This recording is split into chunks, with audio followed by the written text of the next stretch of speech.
Muy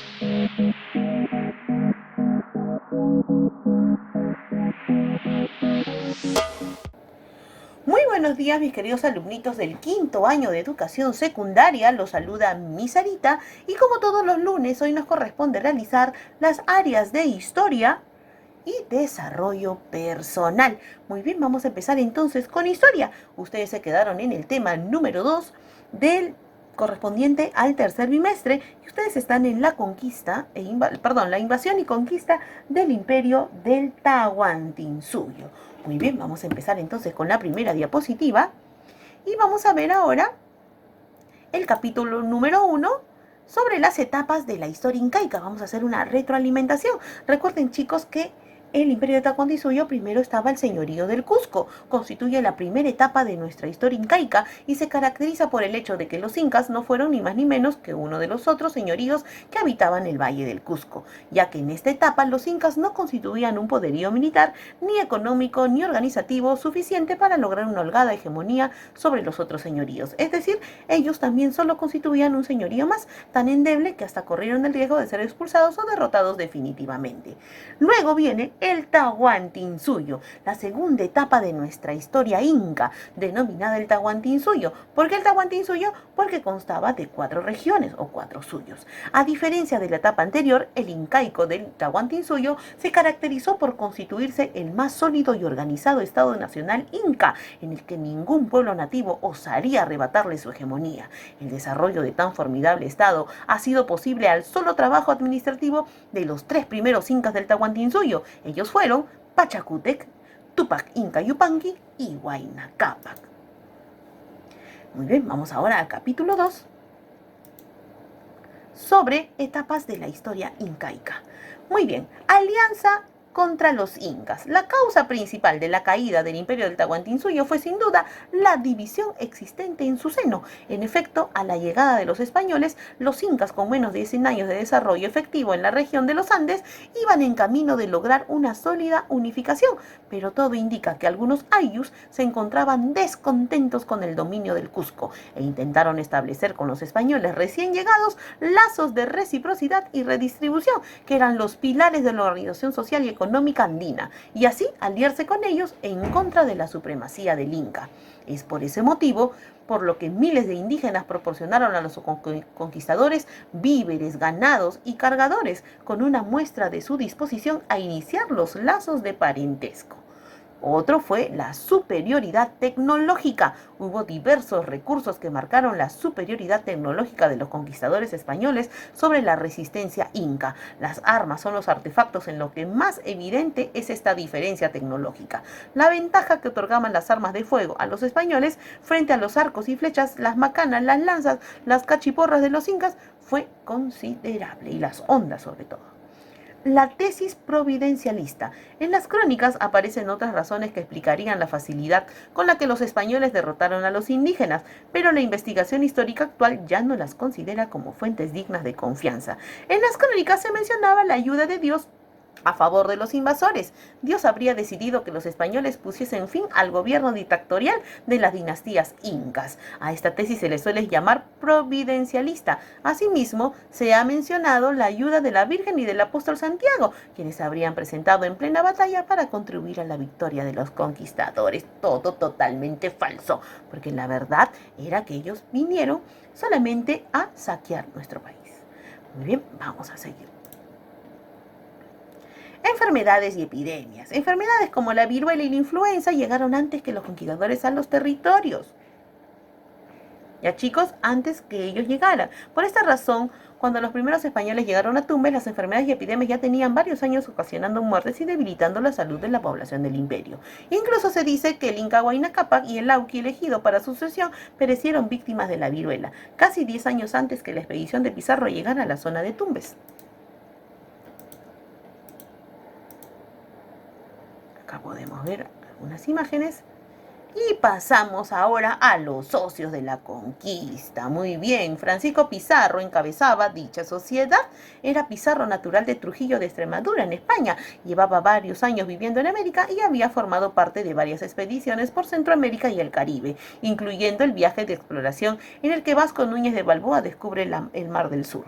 Diego de Almagro, natural de Almagro y de condición social equiparable a la de Pizarro, entró en la sociedad como encargado del aprovisionamiento para las expediciones del descubrimiento y la conquista.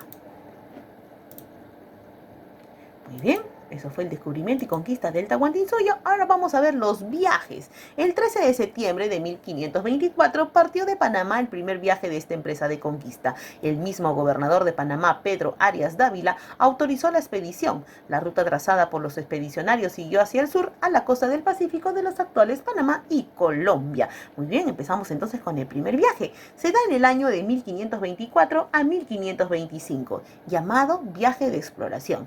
El primer viaje de Pizarro se inicia entonces en Panamá un 13 de septiembre de 1524 con su barco Santiago. Lo abordaron aproximadamente 102 españoles, varios indígenas de Nicaragua y varios perros de guerra. La expedición se internó en el recién descubierto Mar del Sur y tocó como primer punto de desembarco el puerto de Piñas, un lugar inhóspito donde solo encontraron montañas y árboles.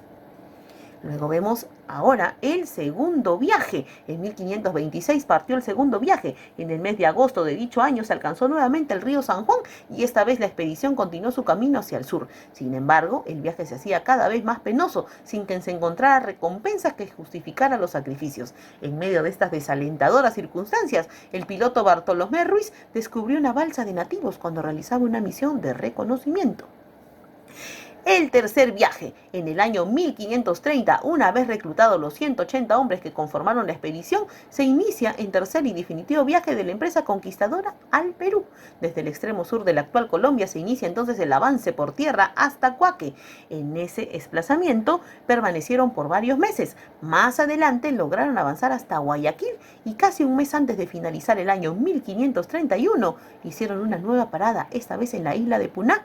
Al llegar a Tumbes se encontraron con que el poblado había sido arrasado.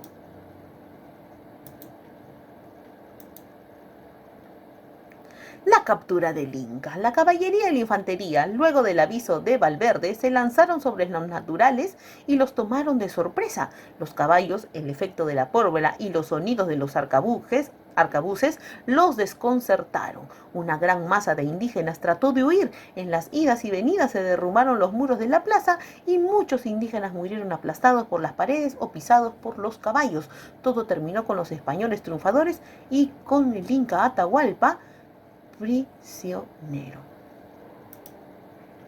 Acá pueden ver la captura de Atahualpa. Muy bien, mis queridos alumnitos del quinto año de secundaria, quiero recordarles también que una de las causas también que los españoles lograron entrometerse en nuestro imperio fue por la desunión que había en ese entonces. Recuerden que el imperio del Tahuantinsuyo había muerto ya el Inca Huayna Cápac y dejó en sucesión por el lado del norte a Atahualpa y por el sur a su otro hijo, Huáscar. Entonces ellos no querían ninguno tener, por decirlo, un pedazo de gobierno que dejó su padre. Así que ellos estaban en pleno enfrentamiento. Quiere decir que el imperio del Tahuantinsuyo estaba dividido en dos bandos, los que apoyaban a Atahualpa y los que apoyaban a Huáscar. Es por eso que cuando llegan los españoles, los indígenas, algunos de ellos lo recibieron bien, porque estaban descontentos que el gobierno del Tahuantinsuyo no estaba unificado como ellos querían. Muy bien, mis queridos alumnitos, vamos a cortar entonces ese tema de aquí para continuarlo en la próxima clase y damos pase al área de desarrollo personal.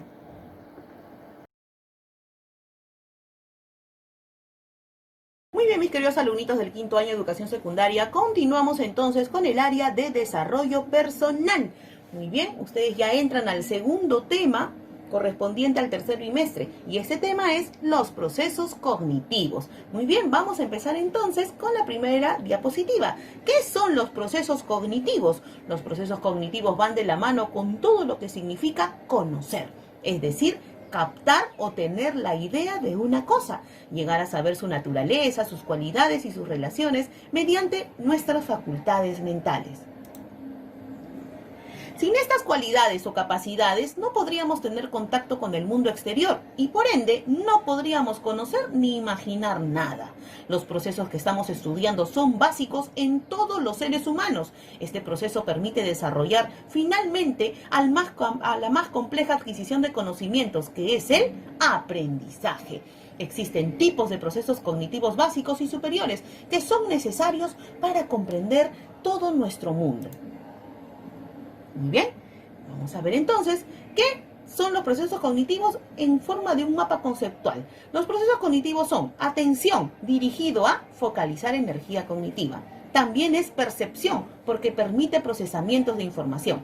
También es memoria, porque está orientado a almacenamiento y recuperación de datos. Procesos cognitivos básicos. Tenemos a la sensación.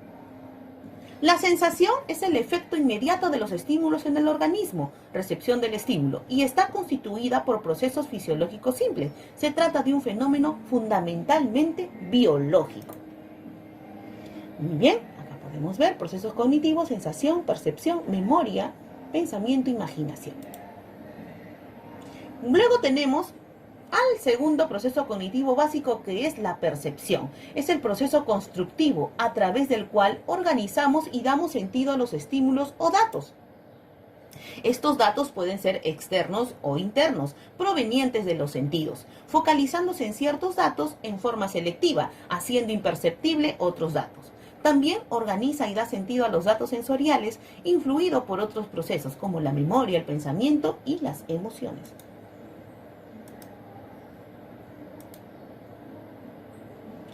Luego tenemos el tercer proceso cognitivo básico, que es la atención y la concentración.